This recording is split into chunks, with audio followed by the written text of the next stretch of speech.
تمہید آپ سمجھ گئے ہوں گے میں کیا کہنا چاہتا ہوں. اب تقریر شروع کرتا ہوں میں.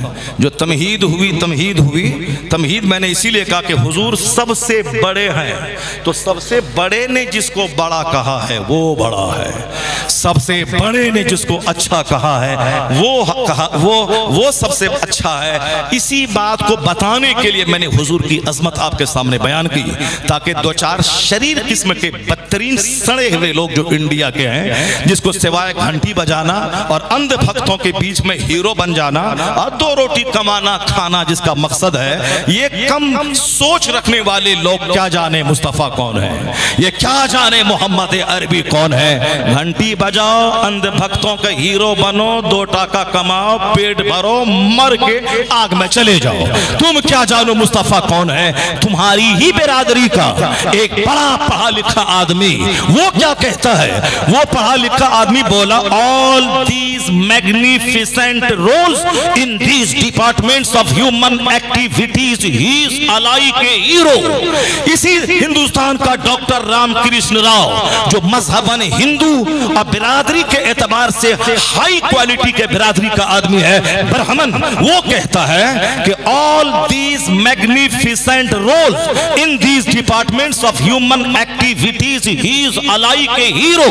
اب وہ غیر مسلم کیا بولا، انسانی زندگی کے ہر شعبے میں، مانو جیون کے ہر چھیتر میں جو یوگدان اسلام کے پیغمبر کا رہا ہے کہ کیسے کھائیں، کیسے سوئیں، کیسے مریں، کیسے جیئیں، کیسے شادی بیاہ کریں، کیسے سماج کو میں خوشی دوں، کیسے سماج میں ایک اچھا کامیاب فرد بن کے میں رہوں، کیسے سیاست کروں، کیسے معاشرہ سدھاروں، کیسے ایگریمنٹ کروں، کیسے وار کروں، کیسے میں دشمنوں کو زیر کروں، کیسے ہائینس آف موریلٹی ہو. کہتے ہیں all these magnificent roles انسانی زندگی کے ہر چھیتر میں جو کامیاب زندگی گزارنے کا اصول اور ضابطہ اور مارگدرشن جو مصطفیٰ نے دیا ہے، اس کو دیکھ کر کہا جا سکتا ہے اس پرتھوی کا عبقری انسان، لاجواب انسان کوئی ہے تو محمد عربی کی ذات گرامی. زندہ باد اللہ سمت.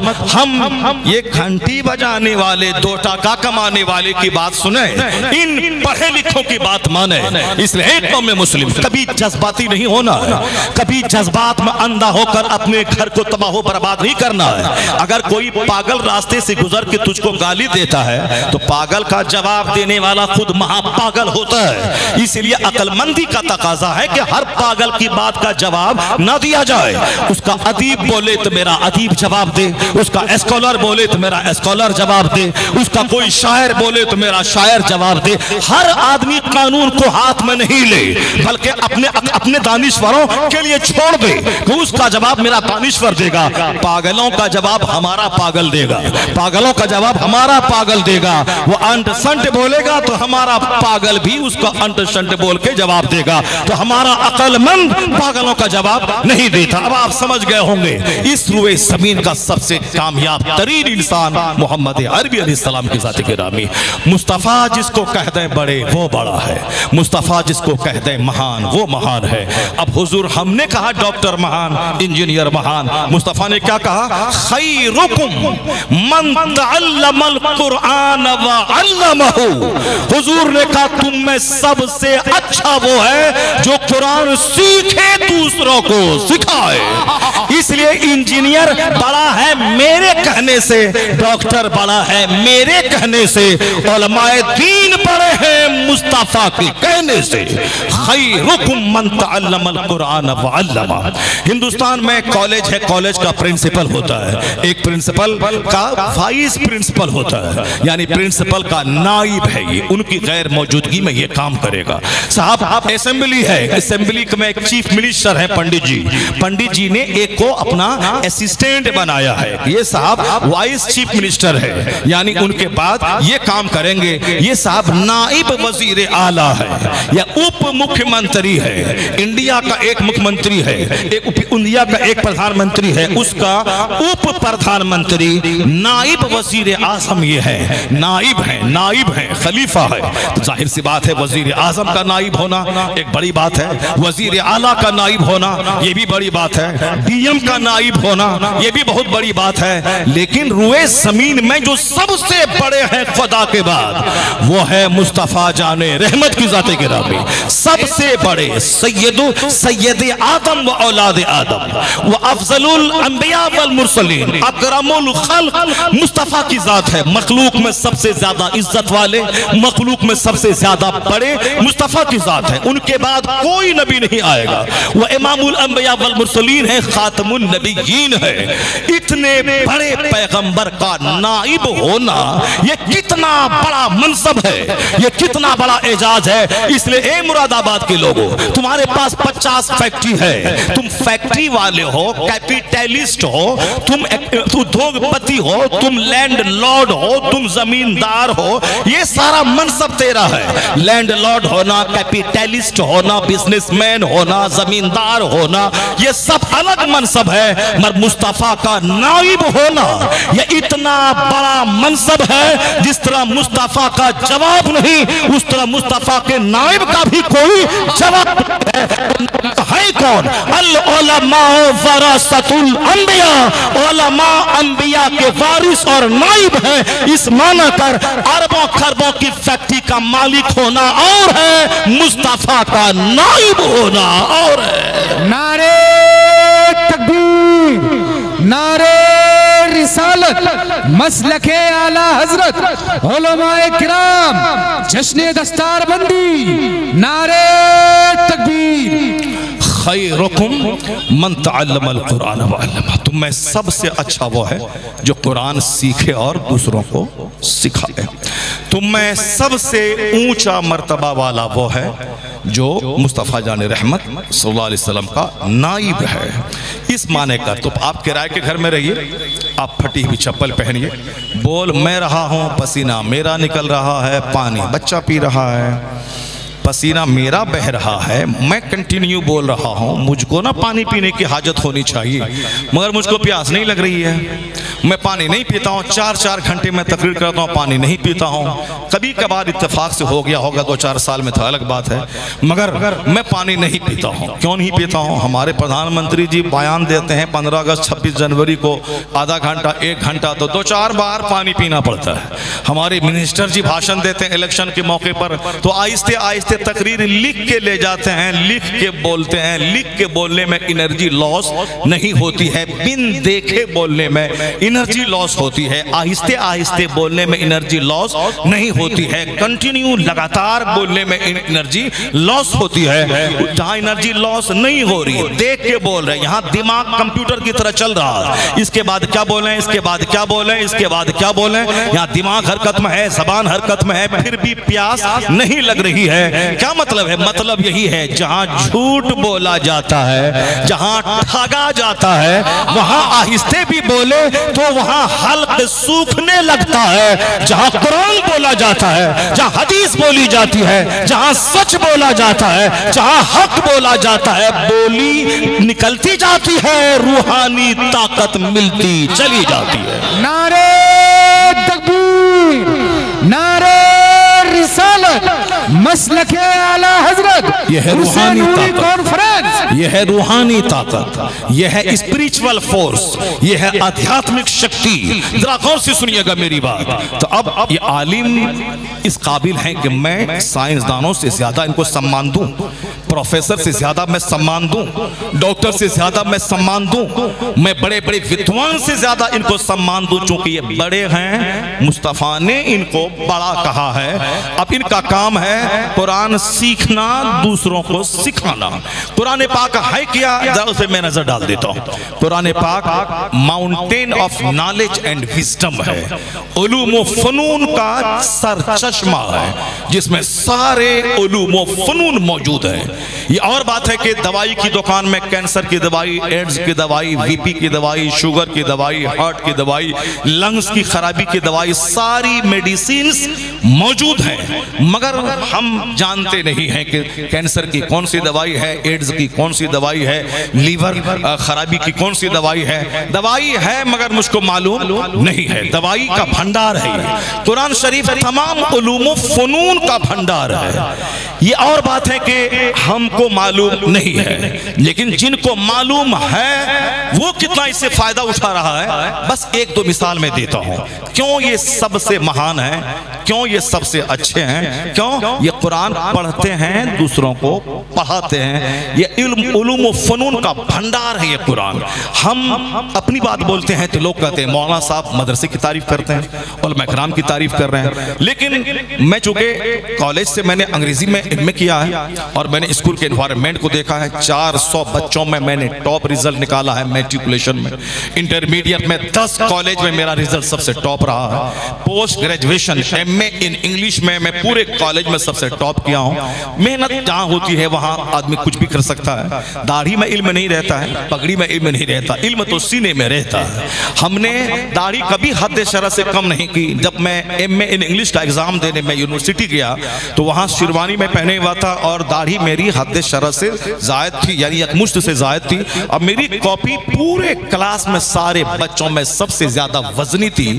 جو انویجیلیٹر گارڈ تھا وہ کاپی کو دیکھتا تھا, میرا چہرہ دیکھتا تھا, مسکراتے ہوئے یہ بول گیا کہ مولوی صاحب نے سب سے زبردست ایگزام دیا ہے. مولوی صاحب نے ایسا نہیں کہ مدرسے میں پڑھے لکھے مل لیا, چلے گئے, داڑھی مونڈ لیا, سر کی ٹوپی اٹھا کے پھینک دی, اب قید و بند سے نکل گئے تو اب بالکل آزادی کا مزہ لے رہے ہیں. نہیں, آزادی داڑھی مونڈنے میں نہیں ہے, آزادی تو داڑھی رکھنے میں ہے. مونڈنے میں آزادی نہیں, آزادی رکھنے میں ہے. کیوں؟ ہمارے سامنے ماڈل ہے انڈیا میں. انڈیا میں ڈاکٹر منموہن سنگھ 10 سال ہندوستان کے پردھان منتری رہے, سر پہ پگڑی رہی, چہرے پہ داڑھی رہی. صاحب ہمارے پردھان منتری مودی جی آج 10 سال سے پورے بھارت کی کرسی کو مضبوطی سے پکڑے ہوئے ہیں, چہرے پہ داڑھی اس کے. اب اگر میرا بچہ بولے کہ داڑھی رکھیں گے تو نوکری نہیں ملے گی, جھوٹ بول رہا ہے. وہ اپنی کمزوری کو بیان کرے کہ میں فزکس میں اچھا ہوں تو انگریزی میں کمزور ہوں, انگریزی میں اچھا ہوں تو میتھ میں کمزور ہوں, میتھ میں اچھا ہوں تو جنرل نالج میں کمزور ہوں, جنرل نالج میں اچھا ہوں تو کمپیوٹر سائنس میں کمزور ہوں. تو کمزوری کا احساس کرے, نہ کہ دوسروں پر ٹھیکرا پھوڑے کہ گورنمنٹ دوسرے کی ہے تو ہم کو نوکری نہیں مل رہی ہے. اسی 10 سال میں لگ بھگ 300 بچے مسلمانوں کے آئی ایس آفیسر بنے ہیں, یعنی ڈی ایم کے منصب رینک کے جاب میں گئے. اسی 10 سال کے اندر میں 300 سے زیادہ مسلمانوں کے بچے آئی ایس آفیسر بنے ہیں اسی 10 سال کے اندر میں. تو یہاں کمزوروں کے لیے تو ڈھیر سارا بہانہ ہے کہ یہ نہیں تو وہ تمہاری وجہ سے ہوا, تمہاری وجہ سے ہوا. جس طرح عورتیں کمزور ہوتی ہیں, ان کو نزلہ بھی ہوتا ہے تو کہتی ہیں کہ شوہر تمہاری وجہ سے ہوا, ان کے ناخن بھی کہیں سے ٹوٹ جائے تو تمہاری وجہ سے ہوا, ان کے سر میں درد ہو ہم پوچھتے ہیں سر میں درد کیوں تو تمہاری وجہ سے ہی ہوا ہے. وہ بیچاری کمزور ہیں, ناقص العقل ہیں, اس لیے وہ سارا ٹھیکرا شوہر پہ پھوڑتی ہیں. شوہر کو اللہ نے مرد بنایا ہے, ڈبل طاقت دی ہے, اس میں ان کی ضد بھی سماتی ہے, ان کی بدزبانی بھی سما جاتی ہے, ان کا نخڑا بھی سما جاتا ہے, وہ سب کچھ ان کی ناشکری بھی سما جاتی ہے, سب اس میں سب سما جاتا ہے. اور حضور نے کہا بھی ہے, آقا علیہ السلام نے, یہ ٹیڑھی پسلی سے پیدا ہوئی ہے, سیدھا کرنا چاہو گے تو ٹوٹ جائے گی, ٹوٹنا طلاق ہے. اسی حالت میں رہنے دو, فائدے کی چیز ہے, فائدہ حاصل کرتے رہو. یہ تیرے کروڑوں کے گھر کی حفاظت کرتی ہے, یہ تمہیں سکون قلب دیتی ہے, تیرے بچے پیدا کرتی ہے, تیرے بچوں کی حفاظت کرتی ہے. تو باہر سے دکان سے تھک مر کے آتا ہے, شاندار ڈش تمہارے سامنے موجود کر دیتی ہے, بہت فائدے کی چیز. اس لیے ان کا غصہ, ان کی ضد, ان کا چڑچڑاپن, ان کا پاگل پن سب مرد کے سینے میں سما جاتا ہے. اور جہاں نہیں سماتا ہے وہیں لتم جتم, وہیں مار دھاڑ, وہیں تکرار, وہیں طلاق, وہیں سب کچھ. لیکن جہاں صبر ہے, مردانگی ہے, پڑوسی کو خبر تک نہیں ہوتا ہے کہ شوہر پہ کیا گزر رہا ہے.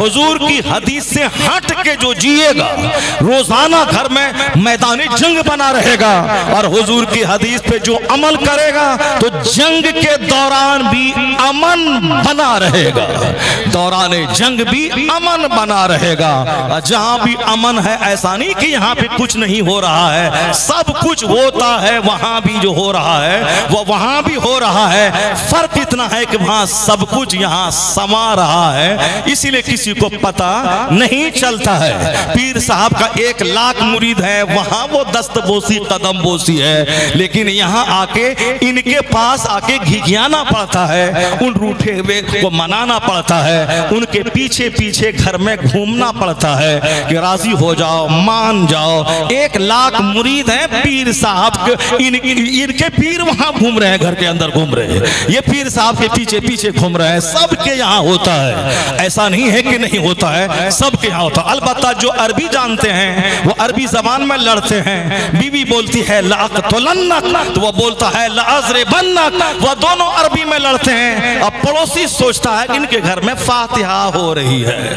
ان کے گھر میں فاتحہ ہو رہی ہے، اسی لیے لڑائی سے اگر ہو رہی ہے گھر میں تو عربی آپ بھی سیکھ لیجئے، اپنی وائف کو بھی سکھا دیجئے۔ اگر لڑنا ہی ہے تو دونوں عربی میں لڑیے تاکہ پڑوسی سمجھے گا وہاں کلمہ خوانی ہو رہی ہے، اور اگر نہیں تو پھر صبر جیسا سینہ چوڑا کر لیجئے، اس کے بعد سب یہاں سما جائے گا۔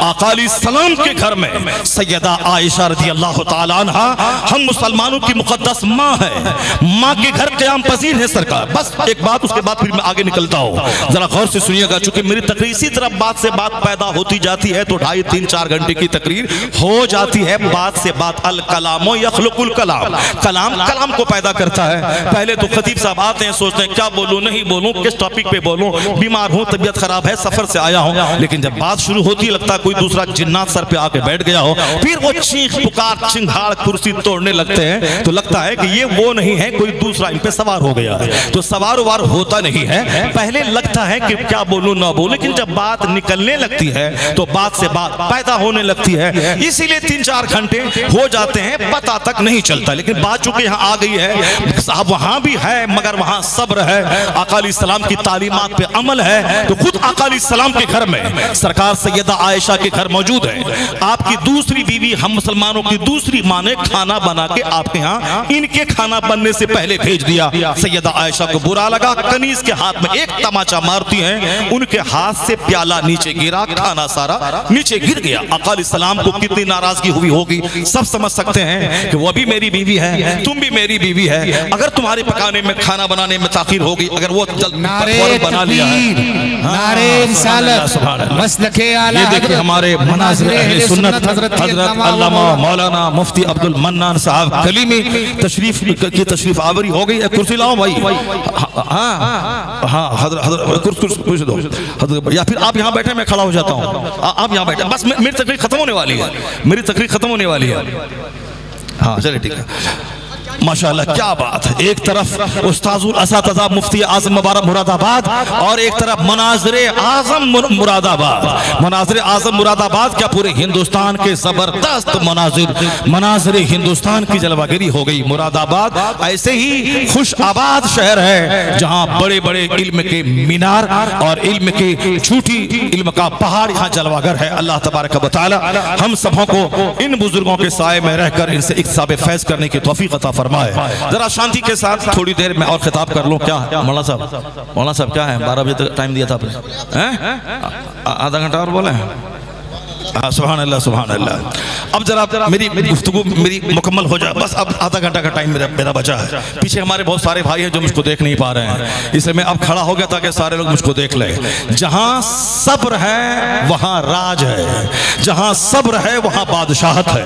آقا علیہ السلام کے گھر میں دوسری آپ کی بیوی نے کھانا تیار کر کے بھیج دیا، آقا علیہ السلام ہیں۔ اب سیدہ عائشہ رضی اللہ تعالی عنہ ان کو بڑا غصہ آ گیا کہ میرے گھر میں سرکار قیام پذیر ہیں تو پھر آخر وہ کھانا بنا کے کیوں بھیج دی؟ کنیز کے ہاتھ میں ایک تماچا مارتی ہیں، کھانا سارا گر جاتا۔ آقا علیہ السلام کو ناراضگی تو ہوئی، لیکن یہی تو ہے آقا علیہ السلام میں اور دوسروں میں ہی فرق ہے کہ آقا علیہ السلام انسان ہے مگر انسانوں کے سردار افضل البشر ہے، خیر البشر ہے۔ اتنے خیر البشر ہیں کہ ہیں بشر مگر تمام عطات و خصائل نورانی ہے۔ اللہ الصمد، یہ کوئی دوسرا کر ہی نہیں سکتا ہے۔ اگر ہم ہوتے آپ ہوتے اس کی جگہ پہ تو پھر زبان بھی کھلتی، ہاتھ بھی اڑ جاتا، لیکن صابرین کے امام مصطفیٰ عورت ہے، چاہے وہ ہماری مقدس ماں کیوں نہ رہے، انہوں نے عورت ہونے کی وجہ سے جو ان کو کرنا تھا وہ کر چکی، کر چکی، اب آقا علیہ السلام کو جو کرنا ہے اور قیامت تک کے اپنے غلاموں کو جو پیغام دینا ہے وہ حضور کر رہے ہیں۔ سرکار دو جہاں علیہ السلام نیچے بیٹھ گئے اور جو ٹوٹے ہوئے ٹکڑے تھے پیالے کے سب کو چننے لگے اور یہ کہا کنیج سے کہ دیکھو تمہاری امی کو غصہ آ گیا ہے۔ سبحان اللہ۔ سیدہ عائشہ کو کچھ نہیں کہا میرے حضور، کیا کہا اس کنیج سے جو کنیز کھانا لائی تھی دوسری اہلیہ کے گھر سے، ام المومنین کے گھر سے، تو سرکار نے اس کنیج سے کہنے لگے کہ دیکھو تمہاری امی کو غصہ آ گیا ہے۔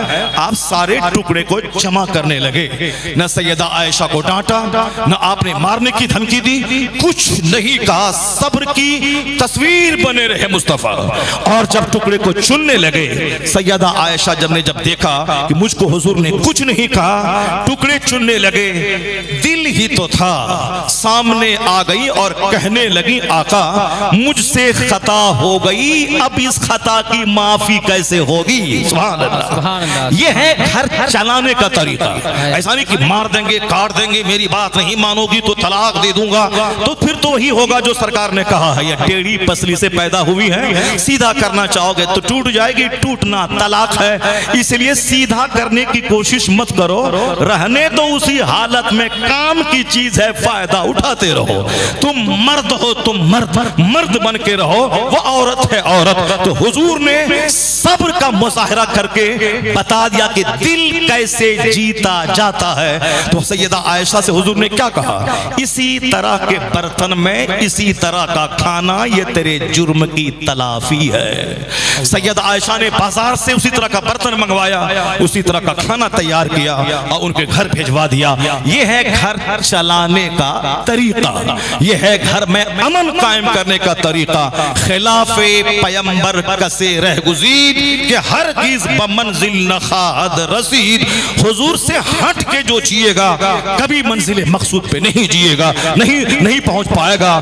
اس لیے امن، چین، سکون، راحت سب پانے کا ایک ہے راستہ، وہ ہے طریق مصطفیٰ، سرکار کا راستہ۔ مرنے کے بعد جنت ملے گی، دنیا میں راحت، چین، سکون کی نعمت ملے گی۔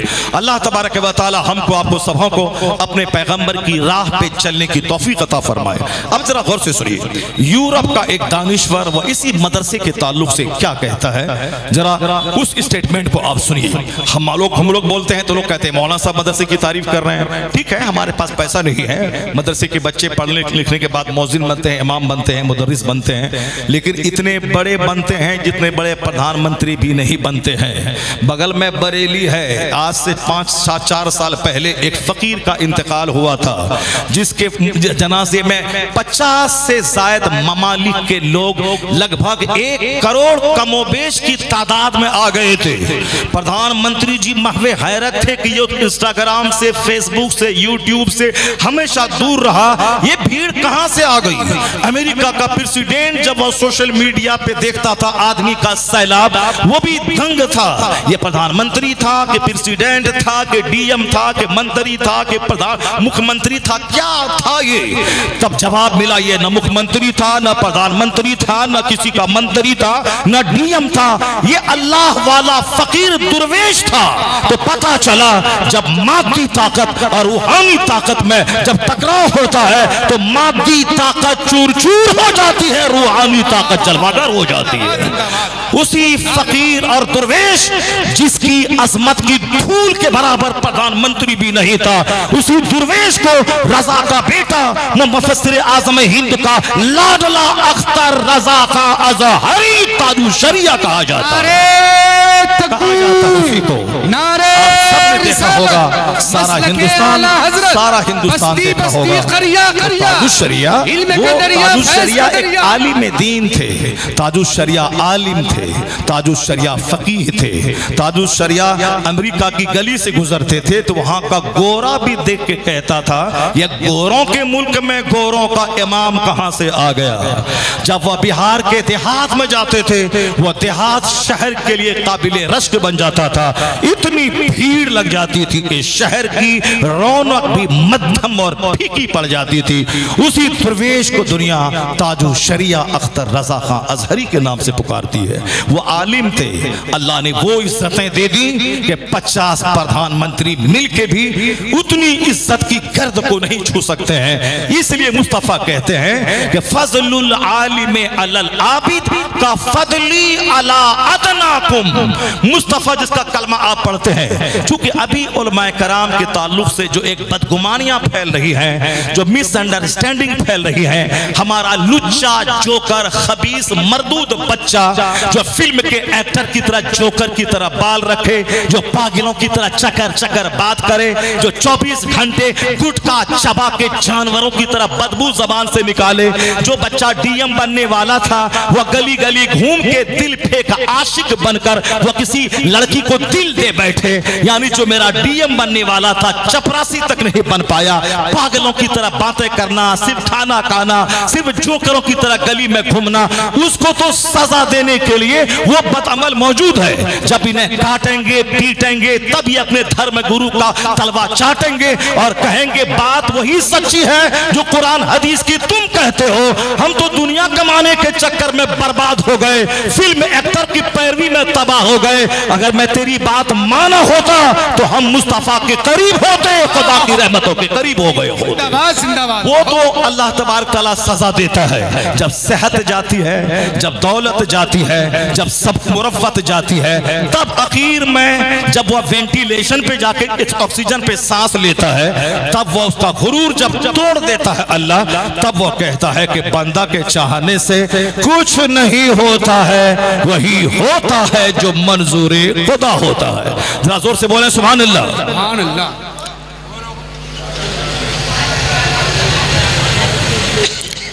تھوڑا سائیڈ دے دو, سائیڈ دے دو, جانے دو, گاڑی کو جانے دو, یا پھر گاڑی کو پیچھے واپس کرو یا آگے جانے دو. اور سب ہم کو دیکھو نا, کیا گاڑی کو دیکھ رہے ہو صاحب؟ تعجب کی بات ہے, اتنی قیمتی باتیں بول رہا ہوں. ایک گاڑی آ رہی اس کی طرف دماغ دینے لگے صاحب. جو بہار کا ایک جاہل علاقے میں کرتا ہے وہ تم مراد آباد میں کر رہے ہو, جو جھارکھنڈ اور بنگال کا دیہاتی کرتا ہے وہ کام تم کر رہے ہو. ٹرک آ رہی ہے اس کی طرف دیکھنے لگے تم. کیوں اپنی جہالت کا ثبوت دیتے ہو یار؟ زور سے بولو سبحان اللہ. ہاتھ اٹھا کے بولو لا الہ الا اللہ, اور زور سے بولو محمد رسول اللہ صلی اللہ علیہ وسلم. بات سننے میں اتنا محو ہو جاؤ کہ راستے سے ٹرین بھی گزر جائے تو پتہ نہیں چلے. یہ انہماک اور توجہ کے ساتھ سننے کے بعد تب گفتگو کی برکتیں سمجھ میں آتی ہیں. ذرا غور سے سنیے گا. میں یہ کہہ رہا تھا کہ ایک عالم نہیں, ایک مولوی نہیں, ایک یورپ 7 سمندر پار کا ایک دانشور کہتا ہے it must be owned that all the knowledge whether of physics or astronomy or astrology or mathematics which flourished in Europe from the 10th century was originally derived from the Arabian schools, and the Spanish Saracen may be looked upon as the father of European philosophy. یہ کوئی مولانا نہیں بول رہا. ایک کتاب ہے The Making of Humanity, تعمیر انسانیت. اس کتاب کے رائٹر ہیں جان ڈیون پورٹ. اس کتاب میں 7 سمندر پار کا دانشور وہ لکھتا ہے ہمارے مدرسے کے بارے میں. یہ مدرسہ کیا ہے, یہ علماء کا مہتو کیا ہے. ہمارے بچے جو لچے لفنگے ہیں ان کو تو مولانا کا مذاق اڑانے سے فرصت نہیں ہے, ان کو تو شادی بیاہ میں ڈی جے بجانے سے فرصت نہیں ہے, ان کو تو مسجد کے دروازے پہ ڈی جے بجانے اور موبائل چلانے سے فرصت نہیں ہے. کوئی ہندو میری مسجد کے سامنے سے ڈی جے بجا کے جائے تو دنگا کر دیں گے, فساد کر دیں گے. لیکن مسلمان کا بچہ جو مسجد کے سامنے ڈی جے بجا کے بارات لے جاتا ہے, اس کے لیے ان سے دنگا کون کرے گا؟ کیونکہ یہ ان کا حق ہے. اس لیے اپنی مسجد کی عزت دوسروں سے کروانا چاہتے ہو, خود اپنی عزت کرو, خود اپنی مسجد کی عزت کرو, مدرسہ کی عزت کرو, عالموں کی عزت کرو, خانقاہوں کی عزت کرو. جب خود اپنی عزت کرو گے تو پھر غیر بھی تمہارے علماء کو عزت دینا شروع کر دے گا. اور تم ہی جیسی کی تیسی کر دو گے تو دوسرا کہے گا جب اس کی کوئی گنتی اس کی قوم کے سامنے نہیں ہے تو ہم کیا اس کو ویلیو دیں؟ اس لیے اپنے عالم، اپنی مسجد، اپنا مدرسہ، اپنی خانقاہ، اپنی درسگاہ، اپنے طلبہ یہ حقارت کے قابل نہیں، یہ سمان پانے کے یوگ ہے۔ یہ ہمارے مذہبی رہنما ہے جو جمعہ کو خطاب کرتے ہیں، جو ہمیں راہ راست دکھاتے ہیں، جو اکیلے نہیں بلکہ مجھ کو اپنے ساتھ جنت لے کے جانا چاہتے ہیں۔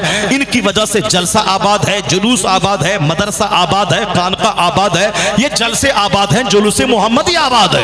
12ویں شریف کے جلوس میں آج جو نیتا نئی گاڑی خرید کے آگے جا کے سیلفی لے کے صاحب فوٹوگرافر کو بولا کر کے میڈیا والے کو بولا کے جو پوز دیتا ہے، یہ احسان کس کا ہے؟ یہی لوگ کل ہم کو گالی دیتے تھے۔ یہ مولانا 50 سال پہلے جب چند بچوں کو لے کے سڑکوں پہ جلوس محمدی میں نکلتا تھا، یہی لوگ گالی دیتے تھے کیا ہو گیا ہے، پاگل ہو گئے ہیں، دو چار بچے کو لے کے گھوم رہے ہیں، یہ ذلیل کر رہے ہیں مسلمانوں کو، جلوس کی کیا ضرورت تھی، یہ 12 وفات ہے، عید میلاد النبی کی کیا ضرورت ہے، یہ جلوس کی کیا ضرورت ہے؟ آج یہی لوگ کروڑوں لاکھوں کے جلوس میں آگے فرنٹ میں جا کے صاحب فوٹو کھچواتے ہیں، سیلفی لیتے ہیں، آج اسی جلوس کو اپنے فخر کا ذریعہ بناتے ہیں۔ پہلے 12 وفات کہتے تھے، آج عید میلاد النبی کا جشن منایا جا رہا ہے۔ کون ہے جس نے 12 وفات کے کلچر کو بدل کر عید میلاد النبی کہنے کا کلچر جاری کیا؟ ایک سنی بھی 12 وفات کہتا تھا اور غیر لوگ بھی 12 وفات کہتے تھے، اور 50 سال پہلے جلوس میں چند بچے نکلتے تھے، لیکن آج ہر شہر، گاؤں گاؤں، قریہ قریہ لاکھوں لوگ جلوس محمدی میں شریک ہوتے ہیں، کروڑوں گھروں پہ صاحب وہ جھنڈا لہراتا ہے، پوری دنیا میں تمام میڈیاز پہ جلوس محمدی کے چرچے ہوتے ہیں، جلوسوں کا ایگزیبیشن، نمائش پردے پہ کیا جاتا ہے۔ آخر کس نے اس عید میلاد النبی کا آج یہ موقع عطا فرمایا؟ اسکول بند ہے، عید میلاد النبی کی تعطیل ہے، کالج بند ہے، عید میلاد النبی کی تعطیل ہے، کالج ہے نجدیوں وہابیوں کا مگر وہ اس میں لکھتا ہے تعطیل برائے عید میلاد النبی، کچہری بند ہے، اسکول بند ہے، کالج بند ہے، عید میلاد النبی۔ کس نے اس عید میلاد النبی کا کلچر دیا ہے؟ کس نے؟ وہی بریلی کا فقیر تھا جو 100 سال پہلے کہا تھا خاک ہو جائیں عدو جل کر مگر ہم تو رضا، دم میں جب تک دم ہے ذکر ان کا سناتے جائیں گے۔ جس نے 100 سال پہلے کہا تھا فرش والے تیری شوکت کا علو کیا جانے، خسروا عرش پہ اڑتا ہے پھریرا تیرا۔ جس فقیر نے کہا تھا عرش پہ تازہ چھیڑ چھاڑ، فرش پہ طرفہ دھوم دھام، کام جدھر لگا یہ تیری ہی داستان ہے۔ جس نے کہا تھا ذکر آیات ولادت کیجئے، دشمن احمد پہ شدت کیجئے، ملحدوں کی کیا مروت کیجئے، اس نے عید میلاد النبی کا نعرہ دیا تھا۔ آج وہی نعرہ جوان ہو چکا ہے، کروڑوں کی شکل میں لوگ سڑکوں پہ آ رہے ہیں۔ جب قیامت تک انڈیا میں جھنڈا لہراتا رہے گا، عید میلاد النبی کا نعرہ لگتا رہے گا، اس صدی میں احسان امام احمد رضا کا فاضل بریلوی کا مانا جائے۔ نعرہ تکبیر، نعرہ رسالت، مسلک اعلی حضرت۔ اسی فقیر نے 100 سال پہلے کہا تھا خاک ہو جائیں عدو جل کر مگر ہم تو رضا، دم میں جب تک دم ہے ذکر ان کا سناتے جائیں گے، مثل فارس نجد کے قلعے گراتے جائیں گے۔ جس نے نعرہ دیا تھا آج وہ کلچر جوان ہو چکا ہے۔ وہ بھی کہتے ہیں کہ اگرچہ بدعت ہے مگر یہ جلوس وقت کی ضرورت ہے۔ وہ بھی کہہ رہے ہیں اگرچہ بدعت ہے مگر یہ وقت کی ضرورت ہے۔ چلیے بیچ میں ایک بات جملہ معتزہ کے طور پر ایک بات آ گئی، اب میری بات غور سے سنیے، آپ لوگ سب سنیے، ہمارے بچے سنیں، نوجوان سنیں، اسکول کالج کے بچے سنیں، مدرسے کے بچے سنیں، جو ہماری اہمیت کیا تھی، ہمارا مہتو کیا تھا، ہم کیا تھے، علماء کی جماعت کا مقام کیا ہے، مدرسے نے دنیا کو دیا کیا ہے، یہ ہم لوگ تو بولتے ہی رہتے ہیں مگر وہ جان ڈیون پورٹ 7 سمندر پار کا دانشور کہتا ہے it must be owned that all the knowledge whether of physics اور astronomy اور astrology اور mathematics، وہ کیا کہتے ہیں، یہ جو یورپ میں سائنس سے جوان ہوئی ہے، علم طبعیات، علم کیمیا، علم حیاتیات، علم ریاضی، علم نجوم، علم فلکیات، علم منطق، علم فلسفہ کی وجہ سے وہ کہتے ہیں یہ سارے علوم عربی مدارس سے لیے گئے ہیں۔ سبحان اللہ، یہ سارے سارے علوم عربی مدرسوں سے لیے گئے ہیں. کون بول رہا ہے؟ یہ گھنٹی بجا کے 2 ٹکا کمانے والا نہیں. 7 سمندر پار کا جو ہوائی جہاز دینے والا، مائکروفون دینے والا، ٹیلی ویژن دینے والا، پرنٹنگ پریس دینے والا، ٹرین دینے والا، 2 ویلر دینے والا، یہاں تک کہ سائیکل، یہ سائیکل جس پر عام لوگ چلتے ہیں پیڈل مارکیٹ، یہ سائیکل بھی ہندوستان کا کوئی دانشور نہیں بنایا. یہ سائیکل بھی 7 سمندر پار کا دانشور، اس نے دماغ چلا کر کے تب یہ فارمولا دیا ہے. عجوبہ فارمولا. یہ راکٹ سے لے کے سائیکل تک سب وہیں. چونکہ ہم لوگوں کو لڑنے، جھگڑنے، بم توڑنے، دوسروں کو نیچا دکھانے، دوسروں کی عزت پہ حملہ کرنے، ٹانگ کھینچنے، دوسروں کی شہرت پہ دھول جھونکنے، کام کرنے والوں کو کھینچ تان کے گلی میں پہنچا دینے، اس سے فرصت کہاں ہے؟ حسد سے، جلن سے، گھمنڈ سے، غیبت سے، غرور سے، دوسروں کی توہین سے، دوسروں کی تحقیر و تذلیل سے کہاں فرصت ہے ہمیں کہ کوئی عجوبہ کام کریں تاکہ میں مر بھی جاؤں تو میرے کام کا فائدہ کروڑوں کو ملے. وہ تو امریکہ کا 2 بھائی تھا، دماغ جلایا، ہوائی جہاز دیا، وہ مر گیا. آج کروڑوں لوگ اس ہوائی سفر کا، ہوائی سواری کا سہارا لے کر سفر کر رہے ہیں، حرم جا رہے ہیں. دماغ اس نے جلایا، فائدہ کروڑوں کو پہنچ رہا ہے. چونکہ امریکہ یورپ میں برائیاں بہت ہیں، مگر ایک پوائنٹ اچھائی کا یہ ہے، وہ لوگ اسٹرگل کرتے ہیں، جدوجہد کرتے ہیں، محنتیں کرتے ہیں، باتیں کم کرتے ہیں، کام زیادہ کرتے ہیں، سمندر میں غوطہ لگا کے علم و ہنر کے موتی نکالتے ہیں، فضاؤں میں معلق رہ کر 6 مہینے تک یونیورس کائنات کی سچائی کا پتہ لگاتے ہیں. وہ سب کچھ وہی لوگ کرتے ہیں، اور ہم لوگ صرف ہوٹل بناتے ہیں، کھانا کھائیں، اور شوچالے بناتے ہیں تاکہ وہاں پاخانہ کریں، اور ہاسپٹل بناتے ہیں تاکہ علاج کا بیمار پڑنے کے بعد وہاں کرائیں. ہندوستان میں ہوٹل، ہاسپٹل اور شوچالے پردھان منتری کا دیا ہوا وہ شوچالے ہے. ہوٹل، ہاسپٹل، کھاؤ، ہاسپٹل میں جا کے بھرتی ہو جاؤ. تیجا کا کھانا، 40واں کا کھانا، برسی کا کھانا، لنگر غوثیہ، لنگر خواجہ، توش قادریہ، مالیدہ، خوب کھاؤ اور ہاسپٹل جاؤ. وہ لوگ کتاب لیے رہتے ہیں، وہ لوگ دماغ جلاتے ہیں، 18 گھنٹے پڑھتے ہیں، تب وہ لوگ ہوائی جہاز دیتے ہیں، موٹر کار دیتے ہیں. JL بیئرڈ نے ٹیلی ویژن دیا، ہینری فورڈ نے موٹر کار دیا، اور ہم لوگ مالیدہ اور صاحب مالیدہ اور لہبان اور اگربتی لے کے بیٹھ گئے، اور قبر کے مجاور بن کے رہ گئے، پھول بیچنے والا، چادر بیچنے والا. اور امریکہ کے لوگ ویگیانک بن گئے، سائنٹسٹ بن گئے، کوئی ہوائی جہاز، کوئی کمپیوٹر، کوئی لیپ ٹاپ. صاحب یہ سب کچھ دے رہے ہیں، اور ہم لوگ 24 گھنٹے استعمال کر کے جو DM بننے والا تھا وہ چپراسی بن رہا ہے، جس کو جنتی بننا تھا وہ کافر کی طرف بڑھ رہا ہے. اسی موبائل کا استعمال کر کے ایک منٹ قیمتی ہے، اس کا استعمال کیجئے. حسد سے اوپر اٹھ کر، جلن سے اوپر اٹھ کر، غیبت سے اوپر اٹھ کر، دوسروں کی آنکھ کا تین کا نہیں دیکھنا ہے، اپنے عیوب، اپنے ڈیمیرٹس کو دیکھنا ہے، اس کو درست کرنا ہے. کوئی بڑا چونکا دینے والا بڑا کام کر کے مر جانا ہے تاکہ اس کا فائدہ لوگوں کو ملتا رہے. آج یورپ کے لوگ کہتے ہیں the best among you is one who is profitable for other. China بولتا ہے the best among you is one who is profitable for other. India کے پڑھے لکھے لوگ کہتے ہیں the best among you is one who is profitable for other. تم میں سب سے اچھا وہ ہے جو دوسروں کو لابھ پہنچانے والا ہو، لابھ دائق ہو، پروفیٹیبل ہو. تکلیف دائق ویکتتو کا مالک مت بنو کہ بولو تو تکلیف دو، ہاتھ اٹھاؤ تو تکلیف دو، چلو تو تکلیف دو، غیبت کر کے تکلیف دو. نہیں، پروفیٹیبل پرسنالٹی، نفع بخش شخصیت کے مالک بن جاؤ. جب بولو تو نفع پہنچاؤ، دیکھو تو نفع پہنچاؤ، ہاتھ سے نفع پہنچاؤ، تھیوری سے نفع پہنچاؤ، دوسروں کا غم سن کے فائدہ پہنچاؤ، کوئی سامان ایجاد کر کے فائدہ پہنچاؤ. تم میں سب سے اچھا وہ ہے جو دوسروں کے لیے پروفیٹیبل، نفع بخش ہو. یہ پیغام یورپ، چائنا، جاپان کے لوگ آج دے رہے ہیں. ہمارے پیغمبر 1400 سال پہلے کہا تھا خیر الناس من ينفع الناس. لوگوں میں سب سے اچھا وہ ہے جو اپنے سے دوسروں کو فائدہ پہنچانے والا ہے. اس لیے تو رضا نے کہا کوئی بڑا نہیں ہے، سارے اچھوں میں اچھا سمجھئے جسے ہے اس اچھے سے اچھا ہمارا نبی.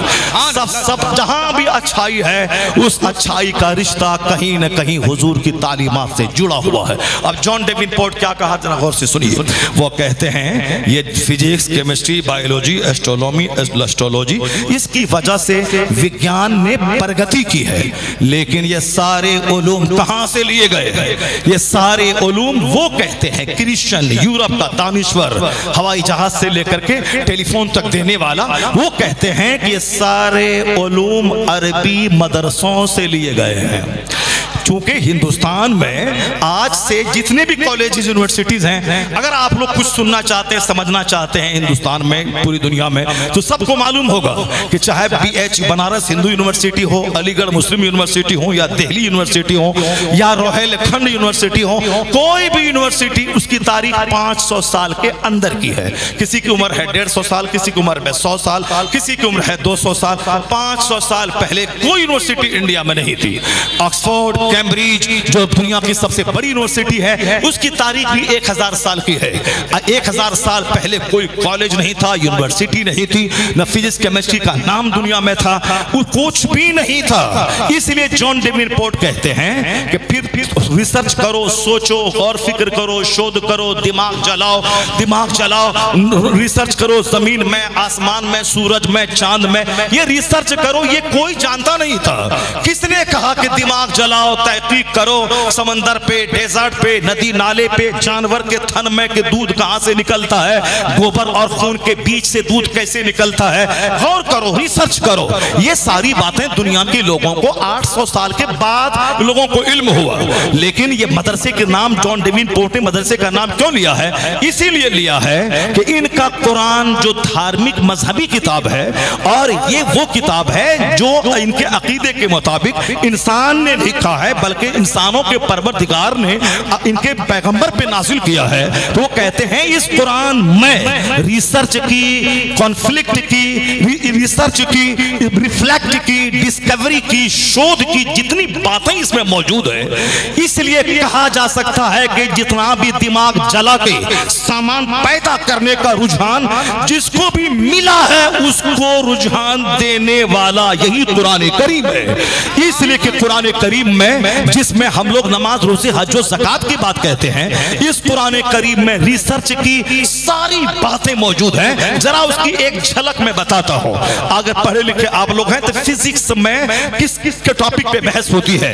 فزکس علم طبیعیہ، فزکس میں بحث ہوتی ہے سورج پہ، فزکس میں بحث ہوتی ہے چاند پہ، ستارے پہ، اسٹارز پہ، پلانٹس پہ۔ میں فزکس کیمسٹری نہیں پڑھا ہوں، میٹرک تک پڑھا ہوں، میٹرک کے بعد میرا سبجیکٹ انگریزی رہا ہے، میں انگریزی پڑھا ہوں، مگر میں فزکس کیمسٹری بایولوجی کا چیپٹر میٹرک تک پڑھا ہوں۔ میں جانتا ہوں فزکس میں اسٹارز کے بارے میں، پلانٹس کے بارے میں، سن کیا ہے، مون کیا ہے، ماؤنٹین کیا ہے، یعنی یہ طبیعی چیزیں، نیچرل چیزوں کو بیان ہوتا ہے۔ اور کیمسٹری میں بیان ہوتا ہے، کیمسٹری میں دھواں کا بیان، گیس کا بیان، لوہے کا بیان، پتھر کا بیان، یہ معدنیات کا، یہ سب کا بیان کیمسٹری میں ہوتا ہے۔ اور بایولوجی میں جو علم حیاتیات ہے، اس میں بحث ہوتی ہے آدمی کی پیدائش کی، بیماری کی، بیماری کے علاج کی، زمین سے نکلنے والے پودوں کی۔ یہ جب یعنی علم حیوانات ہے، وہ حیاتیات ہے، وہ اس کے بھی دو پارٹ آگے جا کے، ایک بایولوجی ہے، ایک زولوجی ہے، ایک بوٹنی ہے۔ بایولوجی کے آگے جا کے دو پارٹ ہے۔ بوٹنی میں یہ پودا کیسے نکلتا ہے، یہ پودا کیسے مسکراتا ہے، اس پودے کی کتنی قسمیں ہیں، یہ پودا کہاں کون سا پودا ہوتا ہے، یہ مرجھاتا کیوں ہے، یعنی نباتات، زمین سے اگنے والی چیزوں کا بیان اس میں ہوتا ہے بوٹنی میں۔ اور زولوجی میں جانوروں کا، گائے کا، بھینس کا، مچھر کا، چچندر کا، بندر کا، یہ سب کا بیان ہوتا ہے۔ یہ کیا تھا، یہ کیا ہے، جانور کیوں ہنستا ہے، بندر کیا تھا، چچندر کیا ہے، سانپ کیا ہے، سانپ کی کتنی قسمیں ہیں، وہ ساری بحثیں ہوتی ہیں کس میں؟ زولوجی میں۔ اب آپ سمجھ گئے کہ فزکس کیا ہے، کیمسٹری کیا ہے، بایولوجی کیا ہے، زولوجی کیا ہے، بوٹنی کیا ہے۔ اب اس میں جو چیپٹر، ساری چیزیں کب آئی ہیں؟ 800 سال کے اندر۔ اب قرآن نازل ہوا ہے 1400 سال پہلے۔ 1400 سال سے پوری دنیا میں قرآن پھیلا ہوا ہے، سارے لوگ قرآن پڑھ رہے ہیں۔ قرآن کہتا ہے وَنَزَّلْنَا عَلَيْكَ الْكِتَابَ تِبْيَانًا لِكُلِّ شَيْءٍ، ہم نے وہ کتاب نازل کی جس میں ڈیٹیلز آف ہر چیز کا ڈیٹیلز بیان موجود ہے, details explanation of everything, ہر چیز کا واضح بیان موجود ہے. اب کیسے موجود ہے ذرا غور سے سنیے. فزکس کیمسٹری میں ہے سورج, چاند, ستارے, ندی, نالے کا بیان. قرآن شریف میں 114 سورت ہے. اندر کا تو بھنڈار ایسا ہے کہ ایک آیت میں ہزاروں مفاہیم پوشیدہ ہے. وہ تو جتنا علم والا ہے, جو جتنا مطالعہ کرتا رہتا ہے, وہ اس کی گہرائی میں, ڈیپتھ میں غوطہ لگاتا رہتا ہے. ہم لوگوں کے نزدیک 2 مثال ہے, ان لوگوں کے نزدیک 10 مثالیں ہیں. جو ان سے بڑے ہیں ان کے نزدیک 100 مثالیں ہیں. ایک صاحب وہ مربع بھرنے والا جو ہوتا ہے, وہ اس علم کا جانکار ایک بہار میں تھا. حضور ملک العلماء جو اعلیٰ حضرت کے شاگرد تھے, ان کے پاس آئے. انہوں نے کہا اس ذائچہ کو آپ کتنے ڈھنگ سے بھر سکتے ہیں؟ ہم تو 16 طریقے سے بھرنا جانتے ہیں. حضور ملک العلماء نے کہا کہ ہم اس کو 800 طریقے سے بھرنا جانتے ہیں. اور سب بھرا ہوا رکھا, وہ سارا میپ انہوں نے دکھلا دیا. یہ طریقہ بولا آپ نے کہاں سے سیکھا ہے؟ کہا ہمارے استاذ اعلیٰ حضرت فاضل بریلوی ہیں, میں نے ان سے سیکھا ہے, اور وہ 1700 طریقے سے اس کو بھرنا جانتے ہیں. اللہ الصمد. 8 طریقے سے بھرنے والا سوچتا تھا پورے انڈیا میں ہمارے برابر کسی کے پاس علم نہیں ہے. اور جب ان کو پتا چلا کہ صاحب یہ 800 وہ 1700, وہ اپنا صاحب بوریا بستر سمیٹا, بیگ میں ڈالا اور وہاں سے رفو چکر ہو گیا. فوق کل ذی علم علیم, ہر علم ایک والے کے اوپر میں علم والا ہے. اب ذرا غور سے سنیے. فزکس, کیمسٹری, بائیولوجی میں جو ہوتا ہے, قرآن میں 114 سورتیں ہیں. 114 سورتوں کے نام میں بیان کرتا ہوں, تب پتا چلے گا کہ جان ڈیون پورٹ نے کیوں کہا یہ سارے علوم عربی مدرسوں سے لیے گئے ہیں. جان ڈیون پورٹ نے کیوں کہا, اسی کی وضاحت کرتے ہوئے میں پہلے یہ بات بتا دوں تاکہ ان کی بات سمجھنے میں آپ کو دقت نہیں ہو. قرآن شریف میں 114 سورتیں ہیں. ایک سورت کا نام ہے سورہ شمس. شمس کا معنی سن یعنی سورج. ایک کا نام ہے قمر. قمر کا معنی دمون یعنی چاند. ایک کا معنی, ایک سورت کا نام ہے نجم یعنی اسٹار, ستارہ. ایک کا معنی ہے دخان یعنی دھواں, گیس. ایک سورت کا نام ہے حجر یعنی اسٹون یعنی پتھر. ایک کا نام ہے حدید یعنی لوہا, دا آئرن. اس طرح سے سورہ حدید, سورہ دخان, سورہ شمس, سورہ نجم, سورہ تاریخ, سورہ فیل ہاتھی, سورہ بقرہ گائے, سورہ عنکبوت مکڑی, سورہ نمل چوٹی. یعنی بائیولوجی میں, زولوجی میں, کیمسٹری میں, فزکس میں جن سارے علوم پر بحث ہوتی ہے, ان علوم کے ٹاپک کے نام پہ قرآن کی سورتوں کے نام ہے. یہ اس بات کی دلیل ہے کہ جتنے علوم سائنس میں پڑھائے جاتے ہیں, اس علوم کو دنیا میں پھیلانے والا مذہب اسلام پھیلانے والی کتاب اللہ قرآن مجید ہے. نعرہ تکبیر, نعرہ رسالت, مسلک اعلیٰ حضرت. اس لئے جان ڈیون پورٹ کہتے ہیں یہ سارے علوم عربی مدارس سے لیے گئے ہیں. اب آگے کا جملہ سنیے چونکا دینے والا. وہ کہتے ہیں the Spanish Saracen may be looked upon as the father of European philosophy. وہ کہتے ہیں عربی مدارس کے جو علماء ہیں, عرب کی حکومت قائم ہوئی اسپین میں, عرب کے حکمرانوں کی. تو اب عرب کے لوگ اسپین گئے. اسپین میں حکومت رہی 1000 سال تک, کم و بیش 800 سال تک. اس دوران میں وہاں ایک مسلمان کے گھر میں ہزار کتابیں. وہ زمانہ مسلمانوں کے عروج کا زمانہ تھا. کتابیں چھپ رہی تھی, پریس کا وجود آ چکا تھا, اور نئی کتابیں پڑھی جا رہی تھیں, لکھی جا رہی تھیں. قرآن پاک کی تفسیر کی بے شمار کتابیں لکھی جا رہی تھیں, اور ہر ٹاپک پہ کتابیں لکھی جا رہی تھیں. یعنی طبیعت پہ, کیمیا پہ, حیاتیات پہ, ہسٹری پہ, جغرافیہ پہ, وہ ساری کتابیں لکھی جا رہی تھی. اب وہ دور عروج کا زمانہ کہ ہر مسلمان کے گھر میں سینکڑوں کتابیں, درجنوں کتابیں, ہزاروں کتابیں. مکتب میں مسجد, ہر شکشا کا کیندر مسجد بن گئی تھی. ہر مسجدوں میں صبح شام مکتب میں پڑھائے جاتے تھے. کرسچنوں کے بچے وہاں آ کے پڑھتے تھے. اب وہاں پہ